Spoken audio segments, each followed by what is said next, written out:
Welcome back to the Cyber Arena, ladies and gentlemen. It's time for game number 3. I guess I should use the correct numbering. We didn't actually play game 1, but it's now 1-1, Ben. It was quick, it was brutal, but now it's over, and it's up to Alliance to find an answer here as we head into game 3. Was Loda drafting that game? Unless something's changed. He's been the drafter, so I assume he was. I don't think it doesn't actually show you in game, right?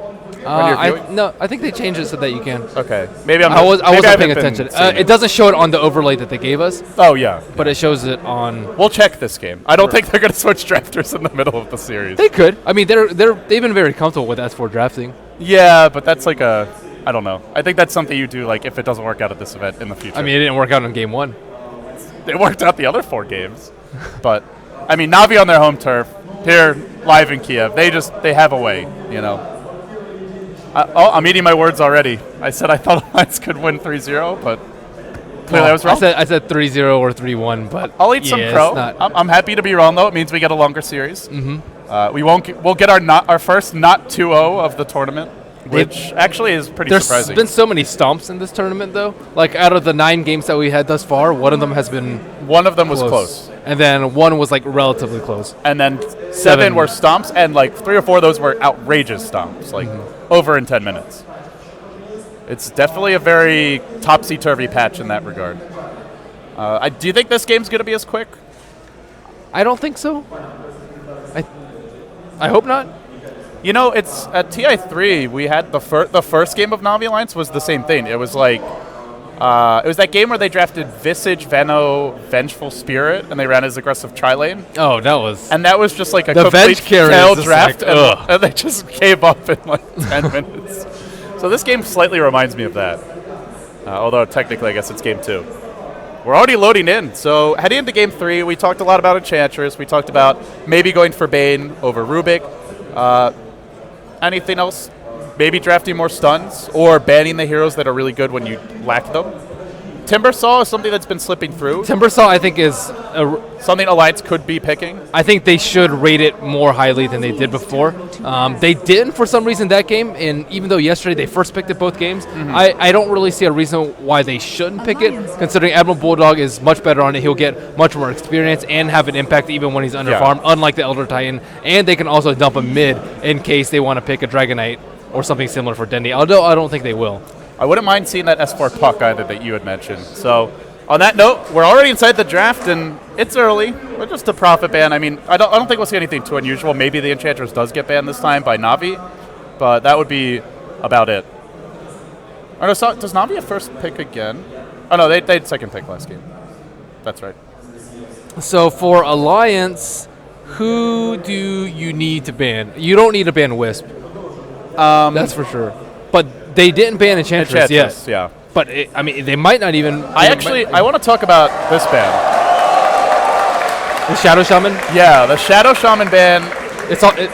Alliance is on dire to this game. Yeah. So it's interesting because they're showing a lot of respect for that strategy, making that ban, and because Alliance went for the Enchantress ban and the Visage, something that some other teams let through. Na'Vi gets Invoker. And Bulldog, he was on the pregame interview with Shiver, and he said that this hero is really strong. Loda said it's completely broken. Although, to be fair, he said like 15 heroes are completely broken. He also doesn't utilize it. I think that S4 needs to. S4 definitely is capable of playing Invoker. Yeah, I'm not really sure why he doesn't. It seems like his kind of type of hero too. Yeah. I don't know. They go Timbersaw though, and they get the Alk here as well. And the Timbersaw especially it really keeps their options open. And like you said, flex picks are strong because it makes it hard to see. These are the two, or I think these two are the 2 most flex picks, too. Most flexible heroes. Both can go solo mid. Timbersaw can go off lane. Alk can play support. Maybe Nature's Prophet is more flexible. Slightly more. Although we don't really see like that 4-position Prophet anymore. So, and we don't see him in woods actually. It's always into the lane, at least at the start. But it's gonna be a Luna from Na'Vi. So they go for it early. That is a very early Luna and this pick. time they don't have it with the Enchantress. Yeah, so Alliance, they're definitely going to ban 2 supports here. I don't see why they wouldn't. Yeah. Which supports do you ban? I think they ban Chen as 1 because it synergizes nicely with Luna, and banning junglers from Puppey I think is really important for them. And then aside from that, it's Crystal Maiden, Venno, and Rubik and Rubik, Bane. Yeah, I'd say probably Bane over Rubik. They have Alchemist. Alchemist super long range stun. True. I don't think they need to worry too much about it. And Alliance, they don't have to draft. They don't have to draft the. There's Chris. Did you mention Crystal Maiden? Yeah. Okay. Yeah, Crystal Maiden definitely. But Navi's taking that out, surprisingly. But some people will say that Alchemist and Crystal Maiden are the strongest dual supports in the game right now. Yeah, and as a pair, they work really nicely. Both have long range initiation. The Crystal Maiden can jungle. The Alch can transition into a semi carry if he needs to. Just a well-rounded pair. But the Bane is going to be the ban from Alliance, so they get rid of a hero that they had trouble dealing with in Game 1. They already have one really good stun to deal with, Grip, here from the Alchemist pick. But still Bane's frustrating to play against. Alliance could also take Chen for themselves, too. I think that Invoker and Luna, similar to Storm and Luna like we saw last game, they're very susceptible to ganks early, and Alliance just weren't able to put any pressure out with the Chen. Part of that was, I guess you could say creep luck, because Puppey got Dark Troll Warlord and Centaur almost right away. And right. The first creep that was a Hellbear Smasher. A Hellbear Smasher. And then he got a Wildkin, so some of that came down to creep luck, but a lot of it just came down to Alliance not really wanting to pressure mid that much. Mm-hmm. It is hard to kill the Storm when you have a DK there before he hits level 6. How are you actually going to initiate on him? That was a big problem. And he got level 6 really late because of that first blood. So now we move into the next two bans. Alliance, one more support should come off here. Na'Vi could be a support or could be a farmer. I think a Lifestealer ban wouldn't be too bad. Pugna's out there. Don't know if he's going to be a choice for either of these teams. Alliance have run him. Mm-hmm. Navi's run him. But probably not going to see it with the Luna. Because they kind of fill that similar role. Normally the safe lane hero that pushes a lot early on. Yep. They're dipping into reserve time. And we'll see the picks in a moment here, I imagine. Lich and Clockwork off the board. Lich, a hero that teams seem to have wildly variant opinions on. They really do. Some teams think the hero is completely overrated and almost useless, and some teams think he's completely broken or at least very strong. I think he's situational. Yeah. I don't think he's worthy of a first. Oh my god. It gets interesting, guys. It gets interesting now. We have a Wisp. Then they follow up with a Tusk. This is the aggressive tri-lane we've seen from Alliance in the past that just completely face-rolled their opposition. VIII Gaming at EMS, that's right. And, it's a heal strat of sorts as a reply from Na'Vi. They go Shadow Priest as well as Tree. Yeah, all four of these heroes are fantastic at pushing, too. Yeah. How are the lanes going to work for Na'Vi? Can they deal with this aggressive tri-lane? I think they could just turn Luna into Superman. Superwoman. So sexist. Jeez. Yeah, this positioning will be important for them. And the one concern is that all Tree can do is really throw living armor. He can't actually harass. He can't really do anything in the lane. Mm-hmm. Generally, it seems like Tree's best when teams don't go aggressive and you can just farm and get levels and then help your solo mid win or help your off lane win. Right. Curious to see who the solo mid pick is going to be for Alliance. Could be the Timbersaw. Yeah. Alliance just scared of one more offlaner. Do you think a Puck would be good this game? For Alliance? Yeah. I think it's... I almost always think that Puck's good. Yeah. The only hero I don't really like him against is Shadow Fiend because I don't think he can keep him down. And Skywrath Mage is pretty tough as well. Yeah, but no one picks Skywrath. Yeah. Dragon Knight, I think he's also so-so against just because he gets caught out too often in team fights. Alliance looking to ban out one other offlane. I'm trying to think of what offlane would work well with Na'Vi right now. Or potentially they could do an aggressive try because they might expect an aggressive try from Alliance. Well, for now it's a Bristle Boss knocked off the board. This hero this hero was an absolute terror in the G League finals earlier today. Literally unkillable. He had a heart, he had a Wisp backing him up, he's getting overcharged as well. And this would be an equally unkillable Bristleback in a different way because he'd have the Shallow Grave, the heals, the armor increase, and the living armor. So they don't want to give Na'Vi an unkillable frontline tank. So in that sense, seems like a sensible ban. So apparently Na'Vi were expecting a solo mid, Alk, or a Timbersaw. or a solo mid Alk rather, and banned out the Chen, I don't think that Alliance would have taken the Chen at that point. Yeah, I don't think so either. I mean, it could happen. Oh boy. Oh boy. Oh boy. Behold the Horn of Magnus. Did they get the last pick up? Yep, there it is, the TA. So S4 Magnus, and then that was like an insta pick onto the TA. Normally, if you're going for something like TA as your last pick, it's not like something you just slam down. You like think about it.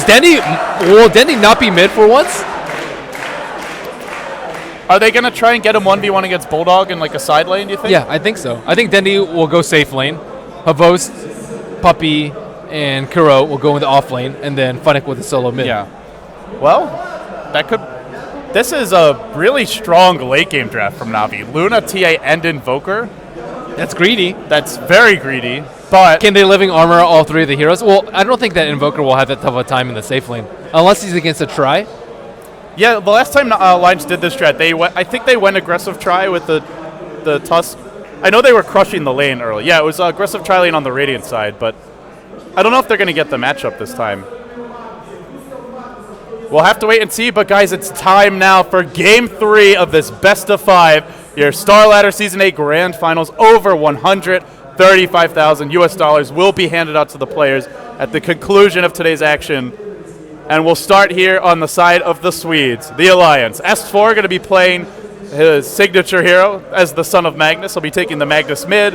We'll have EGM playing his sensational IO. Loda going to be handling the Alchemist, and Ake on the Tuskar. And last but not least, Mr. Bulldog himself on the safe lane Timbersaw. And on the side of Navi, we have Puppy on the support tree and protector, Avost on the Luna. Looks like he'll be farming in the safe lane. Funnick looks like he has the solo mid TA build. Dendy might be the off lane Invoker. No, actually he's headed mid. So where is Funnick going to be? Funnick's just going to be in the safe lane. And last but not least, we have Kira on the Dazzle. So it looks like Alliance has actually not opted for the carry Tusk. It will be the support Tusk on Aki, and Loda will be on the Alchemist. It was a farming Tusk last time, right? Wasn't it was. So I'm surprised that they went with that instead. Tusk is not a bad support, but I feel like... well, he's not a good carry. Yeah. But he's an okay snowball, like semi-carry ganker. Mm-hmm. But you have to snowball. Right. Pun fully intended. No, not even a chuckle. I've heard it too many times. Oh, here they go. Straight on the bottom lane, and they're going to start with the Ice Shards on the Funnick. He does manage to refract out the initial Alk stun, but they're just going to dive him. Do they go all the way? No. Good patience on the refraction. He needed to walk in here a little bit earlier so that they could block his path in. And Templar Assassin, he only had Share Tango, so he wouldn't have been able to eat his way in. And for Funnick, he was very patient there. Waited to refract until the stun was coming so he could dodge the biggest damage spell rather than using it just immediately, which is generally what you do when you see three heroes charge you. It's like, oh shit, I better use refraction. But he was very patient there. Well defended. And then I guess with that first blood attempt failing, now Navi know the lanes. Can Alliance still find a kill here? I'm surprised that Puppy didn't even use the armor for that. He hasn't even skilled it. Yeah, maybe he just wanted to bait them a little more. Yeah. Either that or he's just very confident that Funnick wasn't going to die. Or maybe he wants to use Leech Seed for an early kill. Although I don't think they're going to be able to get an early kill in this lane. Yeah, for the time being, both teams just trading. Navi opted for dual lanes, and it's going to be a Luna Dazzle against the Timbersaw. Pretty good dual lane to harass the Timbersaw back. Do we have in-game sounds? I don't believe we do. Our producer, Roman, has gotten up for a moment, but we'll try and notify him when he comes back. I think we've had it some games, but not in our headsets, so I'm not actually sure if the stream's getting it or not.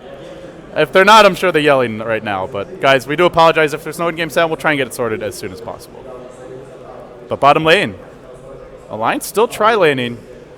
They have hit matched at level 2, and Ake, he has not opted for Snowball. He actually picks up the Frozen Sigil instead, which got buffed quite a bit in a recent patch. You should definitely take at least 1 point in Frozen Sigil, I think by 4 for sure. Some people will take it earlier, but it's a really good skill. And it also assists with tower diving. Well, not going with a greedy build at all. No points in Greevil's Greed as of yet. In terms of the mid matchup, S4 versus Dendi looks fairly even. 11-5 on Invoker, 10-2 on the Magnus.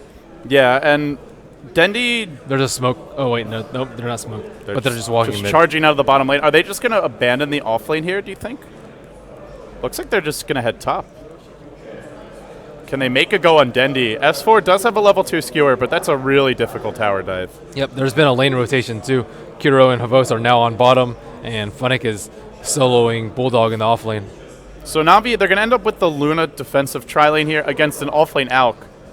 This is not an easy lane for Alk.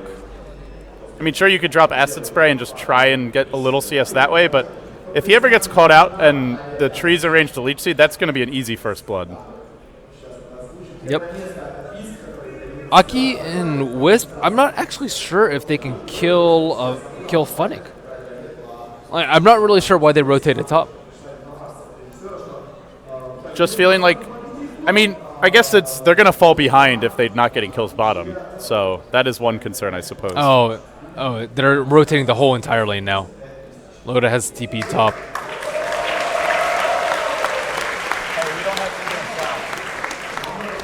And look at the mid matchup still. Looks like a relatively even early game. Kuro picks up Illusion Root on bottom. I'm trying to think about which team has more pressure to gank. And Alliance, if they play passively, Alchemist can super greed it up, and Magnus will get his early blink. But Na'Vi, on the other hand, has the better late game with the Luna and the TA and the Invoker, the super greedy draft. We never see Greevil's Greed anymore, though, in Alchemist, even when it is rare, even on the rare times when it is played as a carry. I mean, eventually you get it, but we just have not seen anyone skilling even a single point before they've maxed both other skills. We'll see if Loda deviates from that here.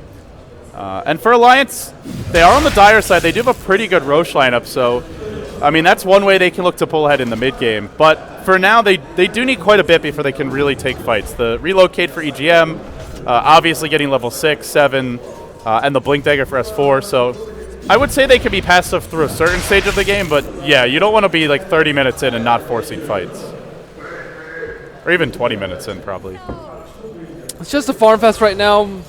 I don't really expect any team to make a big move. Trudy, generally not the most aggressive hero. Magnus, fairly difficult to rotate when you don't have anything to set it up with, and he doesn't have arcane boots yet. They're not even close to coming, actually. He only has 400 gold on his person, and EO is not going to be level 6 for quite some time. He is only level 3 now, so I don't think Alliance will be showing any aggression. Will play reactionary, though, in case they get dove.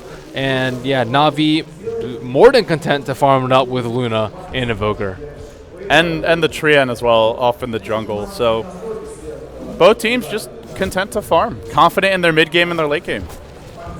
We'll have to see if it pays off. The mid lane should be maybe a bit Invoker favored, but S4 is still farming very well.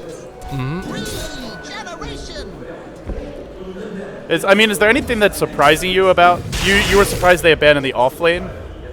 Do you think this is the worst play, or just weird that they would go aggressive and then give up on it so easily? Well, it's weird that they're just not getting anything accomplished in their tri-lane. They didn't get anything accomplished. Well, they didn't get the first blood on bottom, and now Funix is not really hurting at all.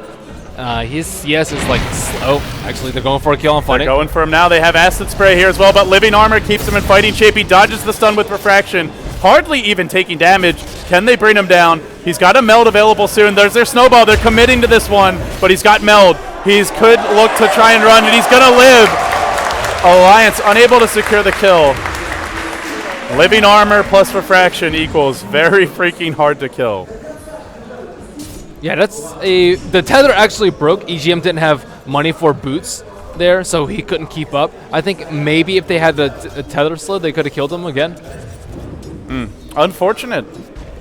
But yeah, very unfortunate. It's where I guess they ideally want to get the acid spray down sooner and start removing the refraction charges before they drop the stun. But and living armor charges. but that's easier said than done. Living armor plus refraction. Do you drop both with one damage instance? Or I'm not sure. Or do you like? Do I'm you, not, when I draft in matchmaking, I never pick tree. and you often I see you ban him in the second or third stage occasionally as well. Screw tree. He's a good hero though. I just generally don't like his playstyle. I think the hero's fine as is. I don't think he's overpowered. Yeah, he's just annoying to play against. Yeah, he's super annoying. And you play a lot of mid, and that's where he's the most annoying to play against. It really is. It's literally a 2v1 mid, but for now it's a 1v1 unless you count the Forge Spirits, and Dendy's using them pretty effectively. He'll scout the top rune. He'll rush the Forge Staff here. Already has picked up Arena of Regen. S4 Arcane's online. He's still farming very well and keeping quite even with Dendy.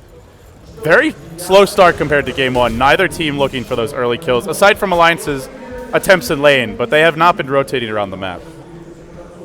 And Na'Vi de-wards this ward on top, so I don't think Alliance will be able to play aggressively at all for some time to come. S4 just playing safe in mid.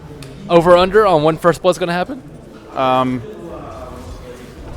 I'd say under 12 minutes. 12 minutes? Once the that's way too late of a line. Way too late? Yeah. Wisp isn't level 6 yet. Yeah, I would. There's an Eclipse online, and that's actually a concern for Alliance. Does Havost have an early TP? He does. They have to be careful about a tower dive here. They might want to make a go on this TA, but that could really cost them if they go in. Plus, there's Sunstrike that can come through as well. It's very hard to go on this TA now. It's if you think about it. Super hard. There's so much backing you up. Offlane TA, level 5 with 13 CS against a tri-lane. That's got to be like the best offlane They're going for a kill. I've ever seen. And they're going now. Does Havost look to TP? He's actually busy chasing Admiral Bulldog through the jungle. No, now he TPs. Bunnick's still healthy. There's going to be an Eclipse here soon. This Wisp could be our first blood. It was actually Krogi TP'd in, not the Luna. Now with Sunstrike, Dendy nails it! Boom! Chakalaka! Brings down EGM. Wisp with that 0 armor. He took 0 damage by the time he got out of the stun. That is ridiculous. That's 3 heroes and a lot of damage instances, just unable to even scratch Funnick. Yeah, they have the spirits, they have the acid spray too, but wow, he... Hashtag ban tree. It seems like the pairing is really annoying to deal with. It certainly seems that way. Might be a new age of the offlane TA. Well, the offlane TA I'm okay with. The tree, please God no, spare me. Those were some truly awful games back in the dark ages when Tree first broke through to the competitive scene. So Luna has also interestingly gone for... Oh, I thought he was about to cast Eclipse He actually was there. about to Eclipse. Loda, level 7, he is in ultimate form now. And S4 rotates down as well. Alliance, true to form, they just love to group up early. And, well, S4 is going to get Eclipsed. Oh, boy! Now top lane, they're going on Ake as well. They want to make this a 2-0. Can they kill him? He snowballs to the right, but there's really nowhere to run. Another Sunstrike, another kill! Sniper mode activated. Dendy's heating up. And so too is Na'Vi with him. There's too many things to ban versus Na'Vi. They're utilizing these very interesting picks super effectively, and Alliance might actually get a tower and retaliation, but that's all they're going to get. This is brutal, and they're going to find S4 as well. He TP's in mid all by his lonesome, but they're going to pursue him out. Can't believe he went for that. He tries to RP, can't even do it. 4-0. These are some really uncharacteristic mistakes from S4. Like, he should not have TP'd to that tier 1. And the bottom dive. He should not have gotten solo eclipsed. Yeah, I think a little overconfident that he could surprise the Vost and pays for it. Na'Vi just in cruise control mode, and Dendy's going in. He wants Ake. He'll bring him down as well. Soloing one hero in Bulldog's face and not done yet. Drops the ice wall, going deep. Dendy and Invoker, something to be feared, it seems. But this could be the turnaround item, maybe, just maybe. It is the Shadow Blade for the Alk. We haven't seen much Shadow Blade Alk lately. We haven't seen much one position Alk, but they need Loda to get some work done because the rest of the team is not pulling their weight right now. The pressure is certainly on Lions. They cannot get in this game by farming their way back in. And S4's blink is going to be really delayed. Usually he gets it, I think, by the 15-minute mark at the latest, and this time it's probably going to be like 18 to 20 at a good pace. He was farming really well before the 2 deaths. Now Right. he's very far behind. And Dendi already over halfway to his Necro book and has double Forge Spirits. He had his 4-step He's when level he killed okay. S4. He's level 11 at 13 minutes with no Midas, That is and he might die now, which would be big. Yeah, it looks like he's dead. Nice kill there for Alliance. They bring down Dendi, level 11.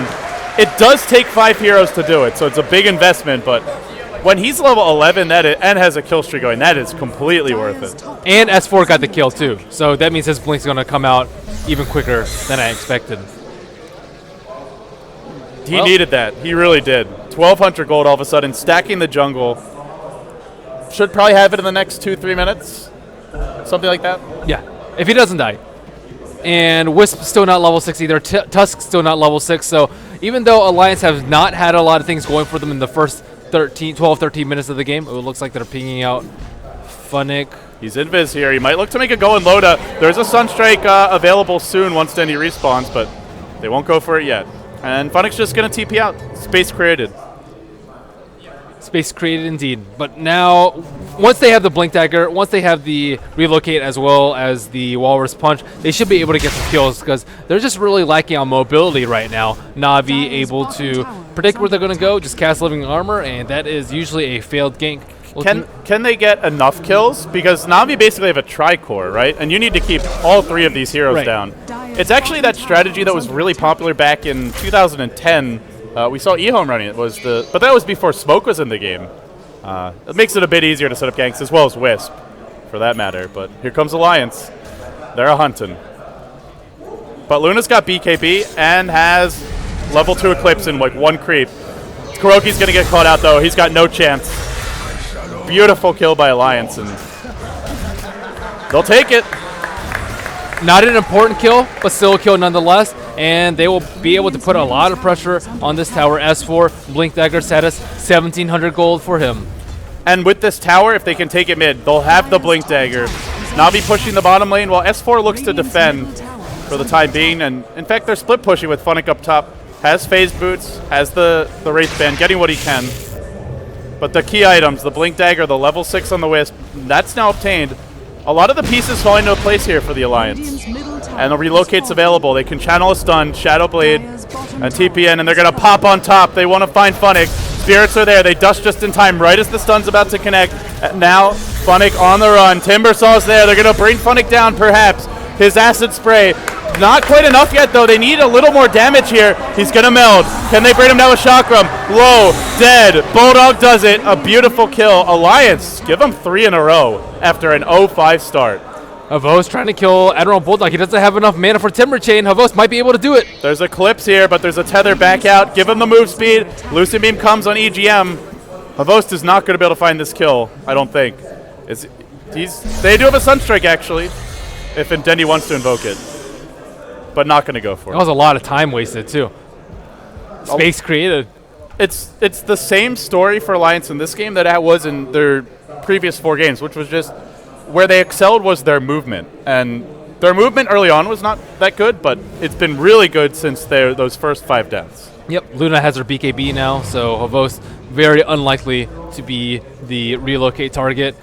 And Magnus has his blink, so S4, after those 2 really rough deaths for him, is right back in the game. And yeah, they're going to be stacking here. Loda can, with the Empower, can transition into a pretty farmed and fat Alchemist if he wants to. Goes for the early VIP booster. Do they go Roche here? I don't think they have the damage for it, but... Well, they do see Na'Vi pushing. Oh, they had the top Frozen lane. Sigil. That thing's owned for Roche.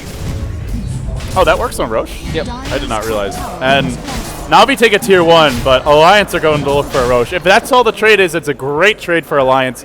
But Na'Vi will threaten the tier 2 top. Very fortuitous rune for S4. Oh, they're already TPing. They want to defend this tower. They've got the relocate gank available. S4 with the blink RP. I imagine Navi's just going to back off once they see Roche fall and some heroes TP. They don't know that S4 has blink, though. Here they go. Potentially. Towers dropping It's too low. dangerous. Nope, they're not going to defend. Na'Vi take 2 towers for Roche. Now that's a pretty even trade. Maybe even slightly favoring, well, not favoring Na'Vi, but I would say it's favoring Na'Vi. that's a lot of gold. But then again, Alliance is underhanded at this point, so a slightly favorable trade for Na'Vi is about as good of a trade as they're going to get. And it also depends what do they do with the Aegis. If they make plays with it, win a big team fight, then it's worth it. If they just, you know, farm evenly from here, then Alliance comes out ahead in terms, or Na'Vi comes out ahead in terms of gold.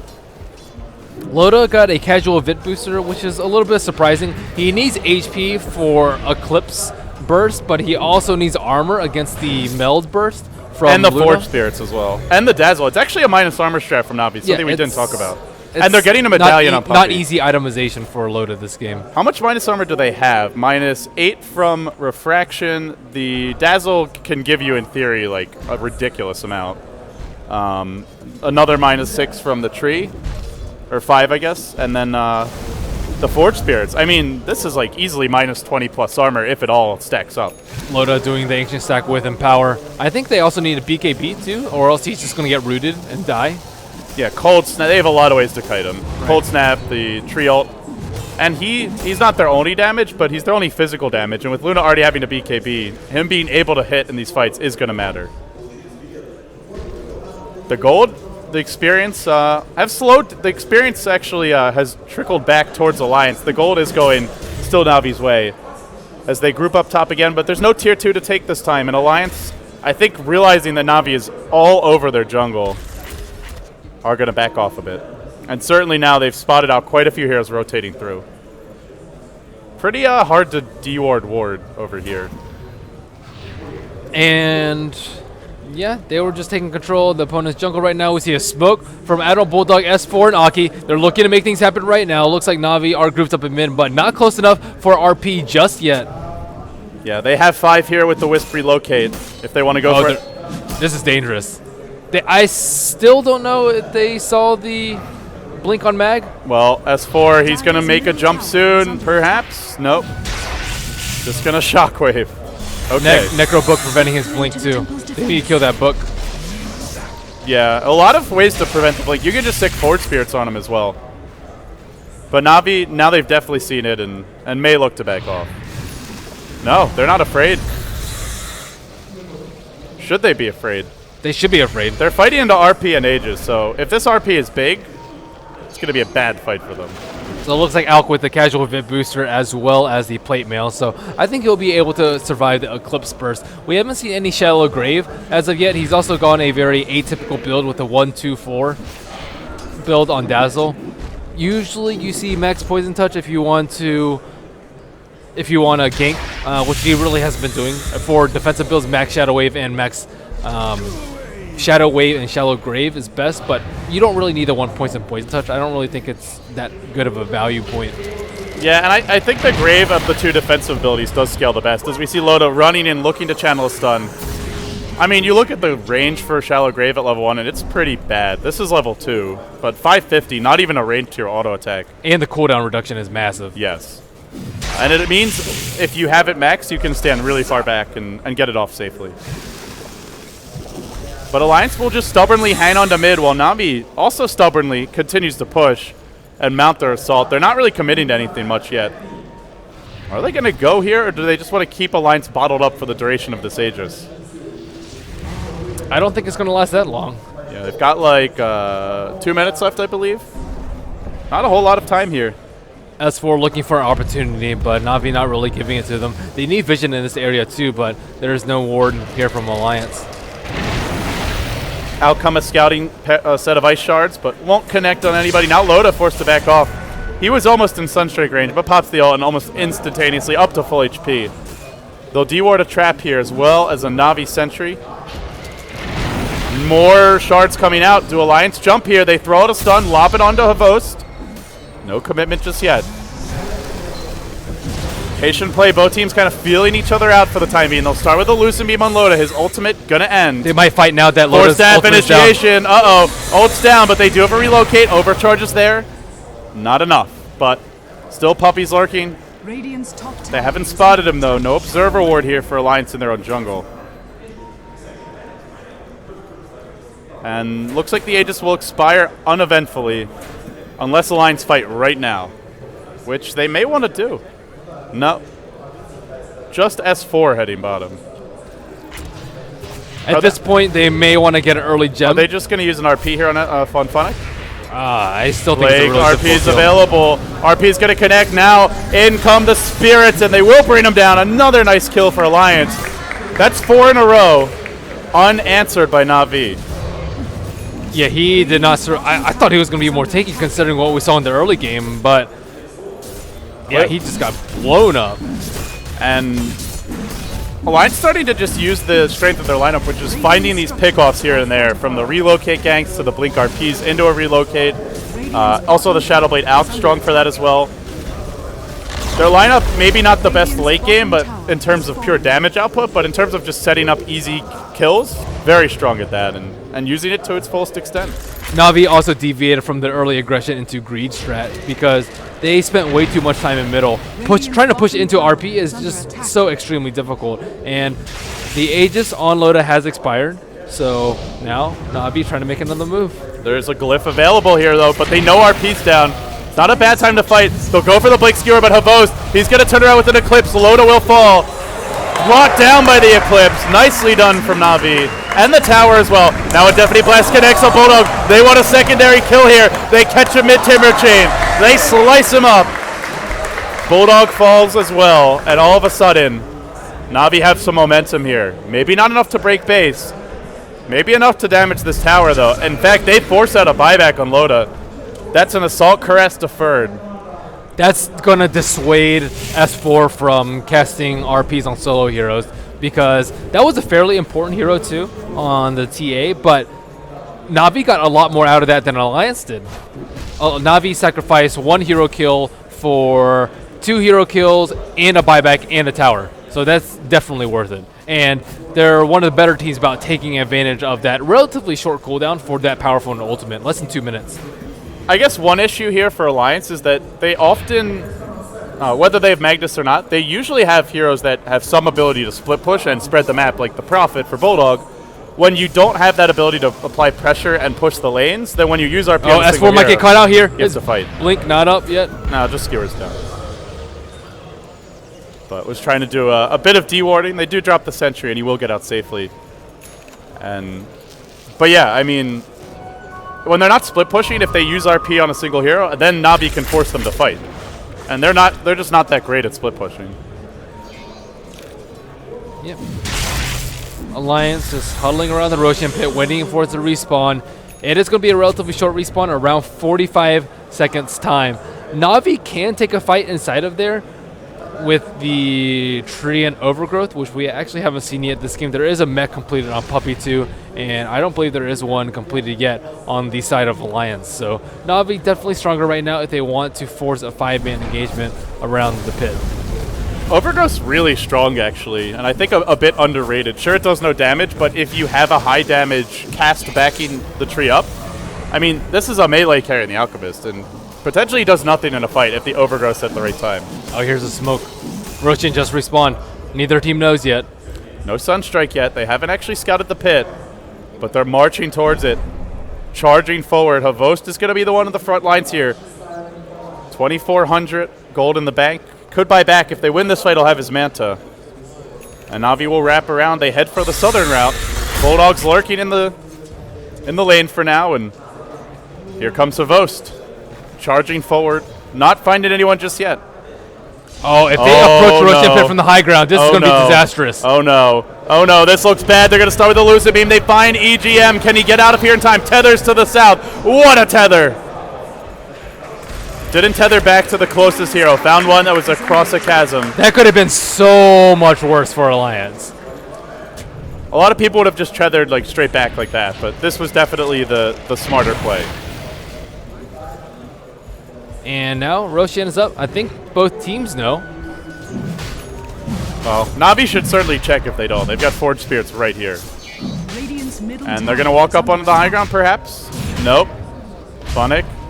Ironing out nearby. Roche starting to drop pretty quickly with a DD on S4. There ain't much time left, and Na'Vi looks like they don't know. Or they're just going to give it up. Funnick needs a trap inside the pit. Yeah, very unusual not to see any traps in the pit. Alliance do not have a gem. They don't have sentries. Would have been able to spot this, but it's a free Roche for the Alliance. It will fall. It goes to Loda. Now a Sunstrike comes in, but it's far too late. And they're going to look to pick a fight here. Na'Vi are actually looking to pick a fight into the Aegis. This is very aggressive from them. And there's a completed AC on Loda. Here comes the meatball. Doing decent damage, but an RP connects on 3. But Loda still falls. They bring him down. The Midas armor's too much, even with the Aegis. And EGM not able to assist him in that fight. Now Bulldog, he'll go down to one more club from that fist. And they force themselves forward. They jump onto Loda. Havost chasing him back, driving him back. And now they're going to find a Wisp as well. Make it 3-0 and an Aegis down. Was that a tactical not BKB by Havost there? I think so, actually. I don't know. That's amazing how fast Loda dropped as well. I believe the Shadow Priest got or Dazzle rather, got his ultimate off on him. And they have the...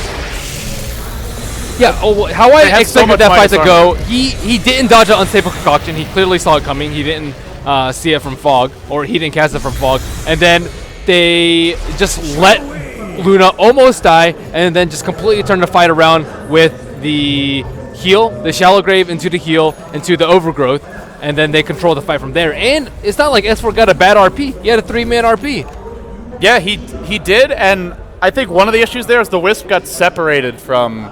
the Alchemist as well. Yeah, they weren't together, and he dropped a lot faster not having overcharge. So that seemed to hurt them quite a bit, but... Yeah, and Loda without his or when he respawns with Aegis doesn't have Chemical Rage. Real easy to bring down. He almost died a second time. He is AC. Normally this is where Alk is, and Bit Booster. Normally very hard to kill, but with so much minus armor on Na'Vi, he just isn't tanky. Minus armor, it's always been one of Alk's weak points, similar to Doom, although with Doom you can make up for that a little bit easier. So Alliance is in a really tough spot right now. They tried to take a 5-man fight, couldn't even take it with the Aegis. Oh, they're smoking up again.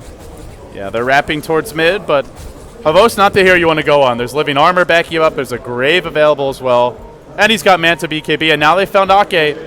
Nowhere to snowball, really. He's just going to try and run. Another RP connects. This one also on 3. And now Bulldog's here. It's 5 here. It's an ambush. But do they actually get enough kills in time? Avo's still alive. Standing strong. The Dazzle Heal doing its magic. And Alliance trade 1 for 1 after what looks like the perfect trap. On the backside goes Funnick. He gets 1. He pays with his life. It is a 2 for 3 in the end. That was a really good fight for them. And they were fishing for a Sunstrike on Admiral Bulldog. They just clumped too much. Not going to find S4. Yeah, that was an amazing trap by Alliance. It's like, oh, hey, it's a Tuskar. Let's go kill him. Suddenly RP. Suddenly, every single hero comes swarming in. So they do have a really good turtle lineup with the Magnus. And they have the Empower on the Alchemist to just make him Superman. When RP's up. If RP's not up, Alliance are really going to struggle to defend the high ground. But now the BKB comes out, and so far S4 has been 100% on point. But can't Na'Vi just farm this game? Yeah, they definitely can. They can just get like a sheep on Dendi or just Necro Books like they typically like to do and just slow siege and wait for Alliance to come to them while spreading out, while making sure that they don't get hit by more than 2 people with RP.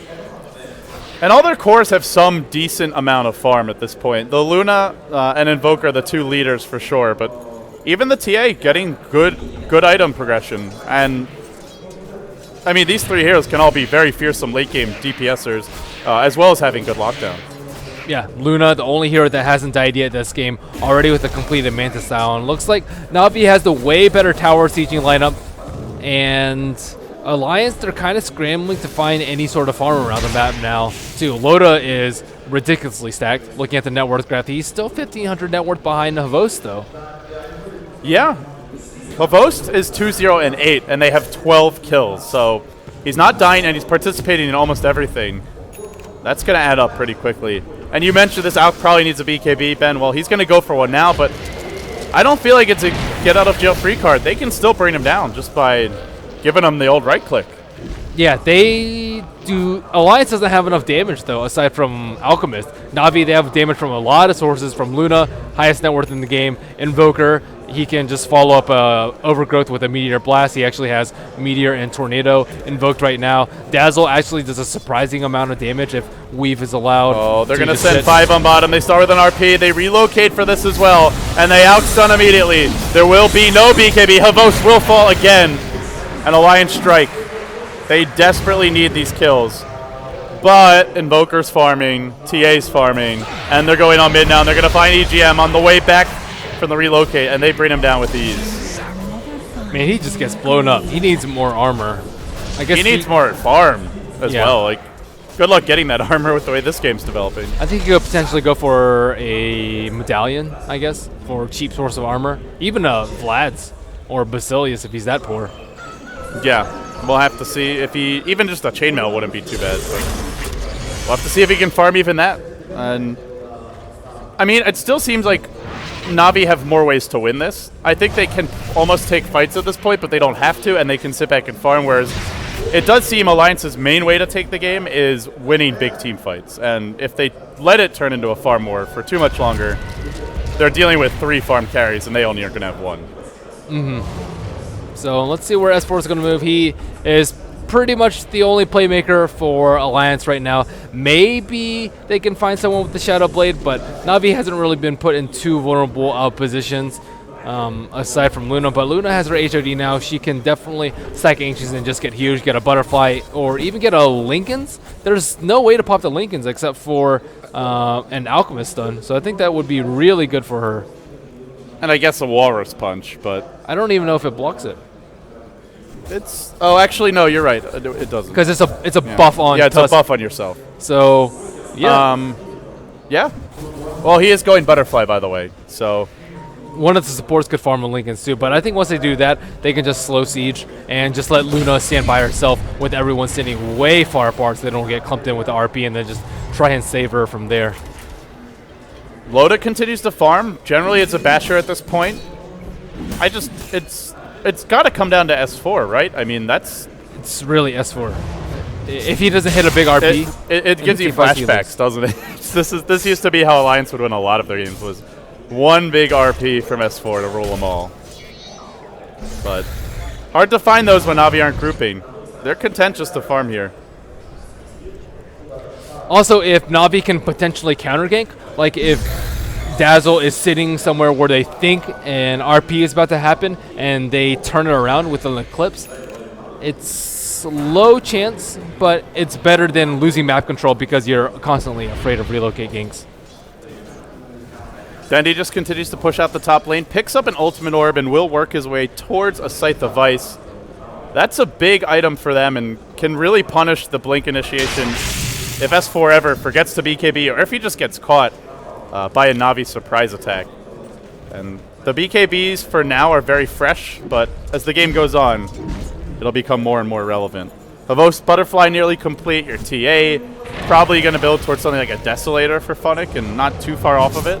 Even more Midas Armor. Who could say no to that? But not there just yet. Both teams with their eye on Roshan. Right now, we see like Bulldog constantly 30 seconds checking to in. go, I think. Yeah, 15. Not much time remaining. Alliance might be able to pull a fast one here, and it will be a basher for Loda. BKB basher, Abyssal Blade should come next, and just goes for the maximum single target lockdown man fight build. His net worth is actually way ahead of Luna's right now. Oh, actually only 1,000 ahead, but he was like 2,000 gold behind. The Ancient stacking with Empower. Greevil's Greed pretty good. But I don't know how far the gold's going to go, is my concern. I mean, even with Empower, he's not always going to have it because of the BKB, and a lot of these Na'Vi heroes probably use the farm better in the ultra late game. Like a Luna, you'd rather be 6-slot on Luna than Alka, I imagine. Right. And similar for, I mean, having TA Invoker, they use that farm really well too. It's the only way they're getting a decent advantage in the farm war, though. Without the Greevil's Greed, they would fall really far behind due to how farm Havos is and how fast he farms. And they are pretty far behind. 10k gold down, 10k experience down, but not overwhelmingly so. And Na'Vi are actually going double Butterfly here. And Loda's not going to really have room for an MKB unless he wants to sell this VIP booster. He may be forced to, because if he doesn't have BKB or MKB, then they're going to be very hard to kill. And they will get the Roche. Alliance claim it again. This one's cheese. A nice pickup for them. But at this point, it's fair to ask the question, what are they going to do with it? Because just getting it doesn't seem like a guaranteed win. It certainly does not. And Na'Vi, they have traps in good places. One at Roche, one at the Ancient Stack, but just not really able to do anything with it just because Tree is such a passive hero. Well, you say good places, but they just, the Roche just got melted and they did nothing about it. At least they knew. Yeah. At least they knew they were giving it up for free. Well, more items on the agenda for Na'Vi. Or smoking. But Alliance, yeah, they're the ones looking to force the tempo here. The relocate will come, and it'll suddenly be a big blob of 4 beefy melee heroes and a Wisp showing up for the party. Can they find that great opening for S4? Is there going to be a big RP? We all wait with bated breath as Havost lumbers right into Alliance the second that they move off the hill. How incredibly unfortunate. And now there's an RP. It's only on Funnick, but they're going to bring him down. They relocate for this as well, and they do kill Funnick once again. Snipe after snipe from Alliance. Yeah, they're getting small kills, but the gold graph has just kind of stabilized, still around 10,000. Na'Vi not looking to take a big fight right now because Alliance still has the Aegis and the cheese. And they'll have it for quite some time. The cheese actually went to S4. Maybe something that he can look to pass to this Wisp, depending on how the fight develops. You can heal through the tether with that, but only if you're missing a lot of HP. So we'll see. Loda comes up high ground, and Denny immediately scatters. By the way, he has completed Scythe. We'll see a Tornado. We'll see Loda jacking some Ancients. And it's back to the top lane to farm. And they've warded it up, too. So Na'Vi won't be able to utilize that for 3 minutes. Yeah, surprisingly no gem on either team. No, Denny just picked one up, it looks like.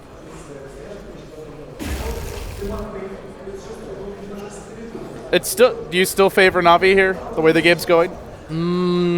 Yes, with the Hex, I think they have the potential for pickoffs, which they didn't really have before. But if S4 just plays amazingly and has good RPs, it's going to be close. I would still say like pretty decent edge for Na'Vi. Their late game's just much better. Like 70-30 Na'Vi? 70, probably 75-25, even more than that. That's rough. Well, It is rough. If you're a Swede, let's hope you're the 25% this game. Funnick's going to come in, and they're going to find Ake here. Here's a sight. Here's a meteor. Say hello to the deafening blast. And say goodbye to your Tusk. He's back to the fountain. And Na'Vi may just continue marching down mid. Nope, they're back in. They want to defend. Funnick's going to charge in, looking for Loda here. The Acid Spray gets deployed, and they'll back off to farm. Butterfly should be nearly done, I think. He's had this Eagle Horn for a while. Yeah, he's had it for a pretty long time now. Well, I guess he did die earlier, so. Slowing him down a bit, but Na'Vi just, I guess the gold lead's starting to dissipate a bit with, you know, a kill here, a kill there, giving up a few extra ones to Alliance. And what was once a 10K gold lead is now down to a 6K gold lead, and they're going to look to find another key kill here on Havost. Bling, there's your initiation from Bulldog, and now they go with S4 as well. They jump him, and they beat him up in the alley. And Havost is the next Na'Vi hero to drop. Alliance, the hits just keep on coming. Yeah, he could have BKB TP'd if he had a TP, but they can't interrupt it with a Walrus Punch. So And an RP. Yeah. Which they didn't even need to use. Yeah, they didn't even need to use. But they certainly can if they do.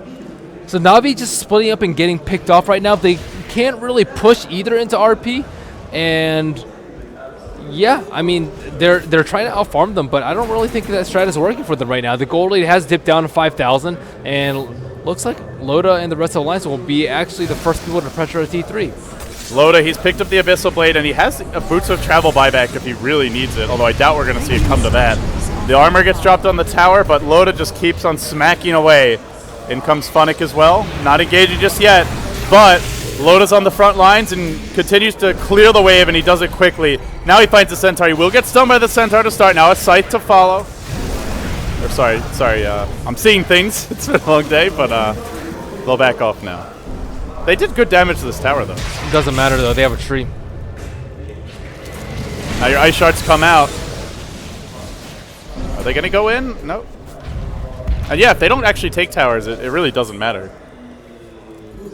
Yep, they're going to be backing off. Is it a fake back, though? They have vision now. This could be the time for them to go. Give him the old loop-de-loop, perhaps? Dendy has a gem. Loda's going to get caught out here. He gets Scythed, and now focused by an Eclipse. Both hesitate for just a second there, but it's not nearly enough damage. Now BKB Eclipse are down. This is the time for Alliance to turn the fight if they can. The Shard's slightly too short. There's no stun being channeled by Avos. He just wants to get in range for an Abyssal Blade, but the Manta's going to come out, keeping him alive for the time being. And on the north side, your TA dukes it out with Aki. He gets punched right up in the air, but still at full HP. S4, haunting for an RP, has not found one yet. Dendy gets Grave. What a Grave from Kuroki. Bails him out, and now a 4 here. Overgrowth. Huge teamfight combination. Massive damage done here this day. And S4 on the run.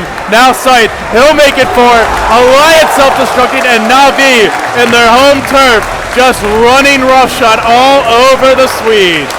That Grave, such well timed by Kuroki there. Sick Grave, sick Overgrowth, and Dendy was ready with the AoE Wombo combo from the Invoker. And the second buyback from Alchemist. Killer Instinct engaged once again. The Alch Spy's back, but there's no RP for this fight. How much can they really do here? No Aegis available any longer, but they'll go for a Blink Skewer. This could turn it around a bit. Just kidding. There's a BKB, and the glaives started bouncing. Loda's losing the man fight because it's not a fair fight. It's not 1v1. In fact, there's backup here. They're bringing him low. Funnick is still diving. He's actually going towards the fountain. Now he's going to back off, and now Puppey caught out by Ake. Bulldog's falling on the sides of the fight, but the real focus should be on the racks. That's what they're going to go for. Funnick in over his head will go down, but it's still a Rax most likely. Actually, Puppey falling as well. But Havost and Dendy, that Rax is almost dead. Sunstrike just off the mark. The Forge Spirits are going to bring it down. The huge victory here, taking the Rax, even for that many bodies, well worth the trade. Yep, and the buyback on Alchemist too. So Alchemist is, yeah, he's fairly close to being 6-slotted. He has 3,500 gold even after that buyback. I don't know where Loda's farming all this gold, but even after that, Luna has more net worth. Come from behind Dagon? I mean, there's a lot of other useful items he could have gotten. Shiva, Scythe. I think he just wants to burst people down before they can get graved.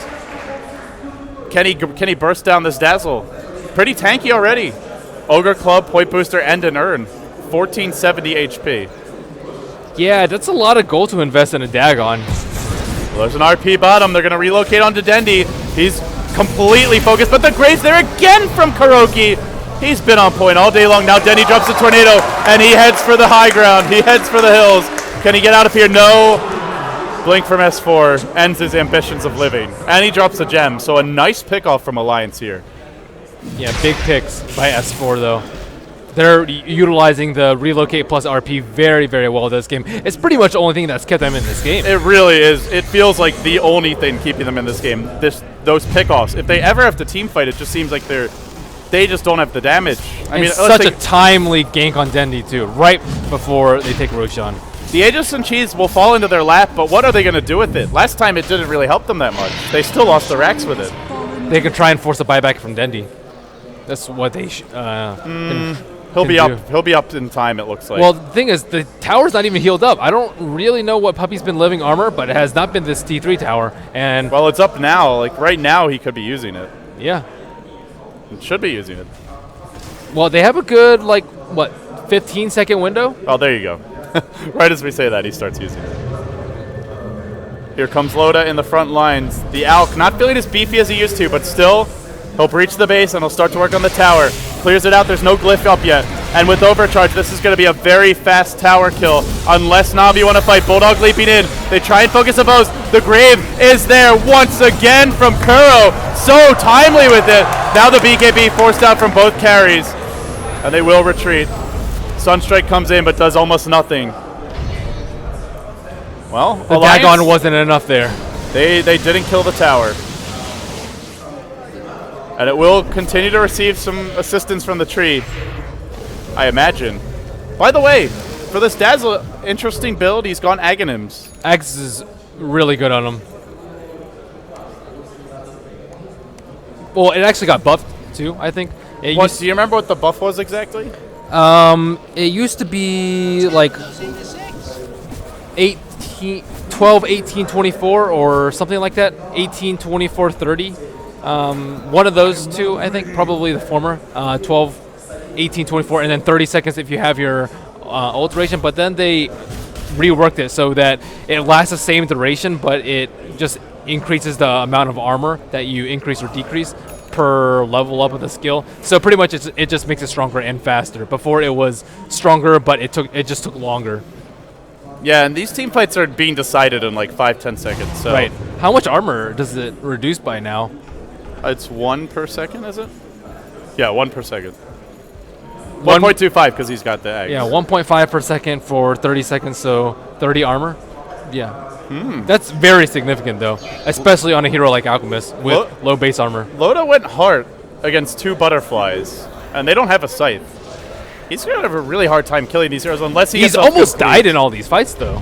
Like, he's been really close to dying even during his BKB. Yeah, but do they have the damage? I mean, the only way I see him killing these carries with, I don't feel like this Luna will die. Well, technically, he doesn't have to focus the hero with the butterfly. Yeah, he can cleave them. Yeah, but that's really reliant on a big RP. I think if he loses the Aegis, he should definitely pick up a... The one thing pick up a... he should definitely pick up MKB, like you said. The one thing that they do have is that it works really nicely with Empower, which is based off of your base stats, so... It's a lot of damage. Look how hard he's hitting right now. He's hitting for 550 damage. DD Rune is going to help there, but yeah. He's pretty beefy, this guy. They'll look to siege, but this time the tower's at full HP. Healthier than it was last time. And Loda's going to do it again. He'll head on, but he gets Scythed immediately. Pretty good. The Scythe already down. That's something the Alliance will be very happy with. But Living Armor just keeps on bringing it back. Oy vey, this is so annoying for Alliance. Look at their spread, too. They're like all positioned around. It's impossible to get a 2-man RP at this point. Yeah, Na'Vi are really spreading to the winds. And Alliance just keep on trying to force the fight. Middle lane pushes in, top lane pushes in. They're already down 1 lane of Rex. If they do lose a big fight, that could easily spell 2 or 3 falling. And looking at the buybacks, Luna, Alk, Invoker, Mag. 2 key heroes for both teams having it. None of the other heroes, though. Loda, Chemical Ray just cooled down. It's been a long push, and he'll go for it again. He'll head straight onto the high ground, but he eats a Dazzle. And let's see how low his armor gets here by the time it ends. It might go negative just from the Dazzle, actually. Yeah, it'll go negative. Yeah, and then that's not counting the Forge Spirits, the TA meld either. It would go like close to negative 20, I think, with both. Yeah, TA no Desolator yet. But yeah, with the dual butterfly, they are fairly survivable because, I mean, they did go butterflies, so I guess the Dagon is really good versus that. Admiral Bulldog has Dagon 4 right now. I don't. When's the last time you've seen a Dagon on a Timber? When are we gonna see that E-play? But hold that thought because they've gone in now and they found Ake. He is gonna instantly die, but they don't get Loda. He's the key prize. Still a nice pick off for Na'Vi. They lose a gem too, but they don't know that it's there. And they're getting excited here. Na'Vi fans feeling good despite that 0-1 start from the winner's bracket advantage already. It's 1-1 and looks like it might be headed their way with the Tri-Core really coming into full swing now. 50 minutes in. The TA's a bit under farm, but Habost is almost maxed. And they'll take down the range Rex here. Nice, Manta. Dodging the stun, really well played. And Na'Vi will go for 2 lanes of Rex. They're going to commit to this push. Aegis down in 30 seconds. Maybe they should wait those 30 seconds. But I don't know if they will. Habost is feeling like nobody can kill him. If S4 finds a good opportunity. Dendy did manage to snipe the tower. And finding a good opportunity gets harder and harder now. Like you said, just a really good spread from Na'Vi. The Aegis is right about to expire. So this is a really bad time for Alchemist to run, and I think he knows. And now the Aegis is down. Na'Vi have very little fear about forcing the issue. They breach the base again. He gets zapped, but they need to burst him down here. There's still a Grave available for Kuro. He's just going to hang back, And S4 knows he can't go on him. Not like that. Lotus getting kited a little bit. Looking at his BKB duration, it is only at 8 seconds, and he's had that BKB for quite some time. Havo's getting healed up. He has a Satanic now, so he definitely has 2 lives if Kuroki doesn't get disabled. He actually had that like in the last fight, but and like it was scary because they couldn't even take him below half. And then when they did, he just healed up instantly. It's where maybe if they get an E-Blade on Bulldog, that'll be enough to actually get the kill. But first he's got to complete the Dagon 5, I imagine. Havost is not getting any chip damage at all, which is usually what you can rely on with an Alchemist and a Timber Saw. Also, looks like Na'Vi is actually beating on the range Rex too. So this thing is already at half HP, and Na'Vi, with the Aegis down, have this small window of opportunity to do as much damage as possible. And now it's Havost once more. He'll head to the high ground. S4's found him though, a beautiful Blink Skewer, but Havost gets off an Eclipse as well as popping his ultimate and does good damage. Now he focuses the range X. S4 comes storming back in, grabs 2, but Puppy's there. He catches every single hero aside from EGM with a huge overgrowth, and now they've lost their mag. They have no RP, they have no Aegis. Dendi still stands graved and kept alive. Bulldog will fall. He pops the cheese and lives. For now he lives. Havost is still fighting. Funnick is still fighting. They're diving. They're getting the kills. The Rax have fallen. Na'Vi are doing it. This will be 2 lanes of Rax. This will probably be game with S4 dead with no RP. They're out of options. They're out of gas. And they're about to lose game 3 and be down 2-1. And in fact they are. GG! Well, 2-1. 2-1 indeed. Are they going to do it again to Alliance and just come in with the 0-1 disadvantage and 3-0 them again? They're well on their way to doing so. Alliance, I feel like their draft wasn't super strong again with the Tusk pick. The Tusk pick was like... It seems very gimmicky. Like, you have to get those early kills in the lane or it's... And they definitely did not. Not with the Refraction, not with the Tree Armor. I actually felt like Puppy was a very huge factor on the Tree and Protector this game. Yeah, there was the one team fight near the bottom rune where Kuroki shallow grave Dendi from the high ground, like near the big camp, but Puppy was actually on top of the cliff to the right, and he got a 4-hero overgrowth off there. Yeah, he had really nice positioning with that Blink overgrowth to counter the Blink Skewer, and Alchemist, he had to pop his BKB earlier in the fight, so he's just going to stand there for like 3, 4, 5 seconds just not doing anything. And against the melee carry like Alk, who already has trouble being kited in general, it's very easy to make sure you get the overgrowth off. Navi's position was just sensational those fights. Kuroki on the ball like, I don't know, 4 or 5 times with his Graves. Puppy was always ready with the Blink overgrowth. He did it 2 crucial team fights in a row. Good supports win games. Alliance didn't play bad either. They had lots of pickoffs, but Na'Vi were just solid, and they had the lineup that was just going to have the edge in the late game. They drafted greedier, and Alliance wasn't able to punish them for it. I think that Funnick didn't really have that much of an effect. I think his biggest impact was in the first 15 minutes, where the 2 supports were forced to mess with him instead of getting the levels that they needed and playing greedy like the Na'Vi supports. They invested a lot. The tri-lane gank failed initially bottom, then they couldn't kill him top with living armor. I mean, it was a big investment, and it didn't pay off. Funnick didn't actually have that much impact in terms of winning the fights, but just was hard to kill and provided some damage, helped them to contest Roche a few times. He created space. Yeah. Well, the biggest thing was that he created pressure. It's like the other team's like, okay, we have to zone out this offlane TA. We have to. You can't let a TA farm and get levels in the offlane like right. as a carry. That's like letting I don't know, a Morphling do that or something. So is this a draft win or is this a outplay win? I think Alliance just had the more difficult and kind of one-dimensional draft to execute. Very reliant on a few specific things: RP, snowballing in the laning stage with the Tuskar tri-lane, and failing to do that, they were always going to have an uphill battle. Not an out draft, but I think Na'Vi had the more well-rounded draft. So, yeah, it doesn't seem like Alliance has been able to outdraft Na'Vi in either of these games. And I think the early bans are, you can't ban everything that Na'Vi is really good at. Like you said, they just have so many weapons. Right, like TA and Dazzle and Trudy. Like, you don't see any of those heroes very often at all. It's like, it's like, where was this Na'Vi on day one? Yeah, really. They've got like a billion strategies, but they weren't using them then. Only when they're on the brink of elimination. They want to make it interesting. They want to give us as many matches as possible here. Well, they've certainly delivered on that promise. Well, Guys, that means they have to lose the next game. yeah.